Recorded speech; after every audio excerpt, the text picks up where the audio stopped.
Before getting to University of Georgia, I was a competitive swimmer since I was 6 years old. So, in high school swimming, I really was pretty serious. It was year-round swimming for probably a good 10 to 12 years before I got to Georgia. The most rewarding moment of my entire sports career, there's a few, but thinking about swimming especially, to be able to compete in the Olympic Games in your home country, and then to be a Georgia Bulldog and be in Atlanta, Georgia for the '96 Games, and you could hear the crowd was chanting USA, and I could hear the U, and I could hear the S and the A, and this is while I was swimming. And swimmers know you don't hear things when your face is in the water. One of my role models actually at this Hall of Fame banquet, Steve Lindquist, he swam in the 80s, and back in the 1984 Olympic trials, I watched him swim at he made the Olympic Games to Los Angeles, and he doesn't know me at all, but I watched him and Tracy Calkins and Mary T. Maher and Jenna Johnson and all these great swimmers when I was a teenager, and I was a state level swimmer there. I remember I got his autograph one time at a swim meet. I was in a long line of kids. I wore this shirt for the interview in honor of Jack. It has a V-neck to it because I think it was my sophomore year, we were at the Atlanta Hartsfield Airport flying out for a swim meet, and we had to dress up when we flew for Georgia. And I had a red dress on, and it had a V-neck. And we were standing in front of the gate, and then they called us to board, and I bent down to get my bag that was on the ground, and when I stood up, Jack was right in front of me, and he looked at me, and he goes, "T, you shouldn't have shown me your chest bone like that."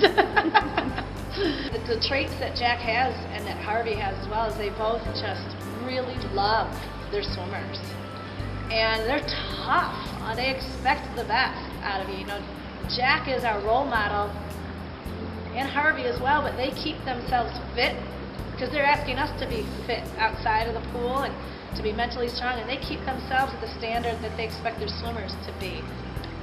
After finishing the Olympics in 1996, I had never planned on doing another sport. Didn't think about triathlon or the pentathlon. I just went back to work full time, and then I had these opportunities to travel the country in 1997 and 1998 doing swimming clinics. So I bought a camper, and I drove the USA doing school assemblies, swimming clinics, and I joked with people how I ate Taco Bell and McDonald's and Wendy's, and I noticed I'd done a 180 in my health, and I wanted to exercise again. And when I got back to Michigan after one of my long road trips, I'd heard about a triathlon, and I thought, well, I know how to swim, and anyone could ride a bike, and if I get tired on the run, I'll just walk. And so I entered this local triathlon in Ann Arbor, Michigan, and I ended up winning it. And after the race, a gentleman had approached me and said, I see a lot of potential with you in the sport of triathlon. Who's coaching you? And I told him that no one was coaching me. I just did it to lose some weight. And he gently encouraged me to get involved in the sport. And it was about a year and a half later, because that triathlon was in the summer of '98. And by early '99, he had talked me into training with their group, showing up to workouts on a regular basis, and I was enjoying it. And I went off to do some more races and did well, and made the 2000 Olympic team. When you get to the Olympics, everyone's a tough rival. In the '96 Olympics, Germany was favored to win the relay, the 4x200. They were leading off with Franziska von Almsick, the world record holder, and they had just a stud relay from there.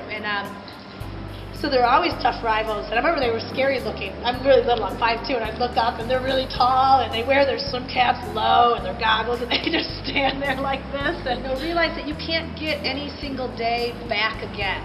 You have this wonderful opportunity to try and live to your potential each day, and the goals that you have really are within reach. But we always think we can start tomorrow or do better the next day, but I say do it today. And get in that good habit now of a championship mentality and working the hardest you can. And if you start doing that at a young age, it really does become a habit. And then working hard and working to your potential isn't so difficult when you get into that habit. Being inducted into the Georgia Aquatic Hall of Fame is really special because Georgia is like a home state to me. I grew up in Michigan my whole life, but being down in Georgia for my undergraduate and graduate years and the friendships that were formed with the coaches, the teammates, and so I was so honored and thankful when I got the call, and I'm very thankful to people in Georgia.